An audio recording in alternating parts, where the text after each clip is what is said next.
మనం ఇవన్నీ చెప్పుకున్నామండి.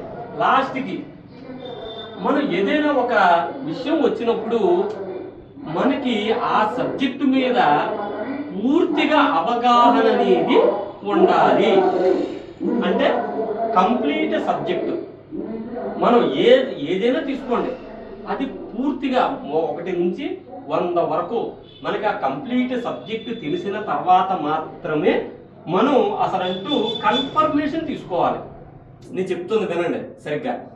నేను ఏం చెప్తున్నాను, పూర్తిగా సబ్జెక్టు మీద అవగాహన, పట్టు. ఇక్కడ సబ్జెక్ట్ అంటే ఏదైనా, ఇక్కడ ఉన్నది ఏదైనా తీసుకోండి, ఆ సబ్జెక్టు మీద మనకి పట్టు, అవగాహన అన్నీ వచ్చిన తర్వాత మాత్రమే మీరు ఎక్కడికి రావాలండి, కన్ఫర్మేషన్కి రావాలి. అంతే తప్ప కన్ఫర్మేషన్ బయాస్కి రాకూడదు.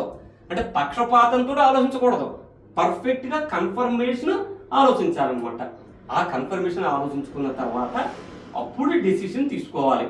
ఏమిటి, ఇది రైటా, ఇది తప్ప, ఇక్కడ మనం చేస్తున్నవి ఇవన్నీ రైట్లా తప్పులా, ఇవన్నీ అప్పుడు మనం ఒక డిసిషన్కి వచ్చిన తర్వాత అప్పుడు మన జీవితంలో మనం 100% సక్సెస్ అయ్యి తీరుతాము.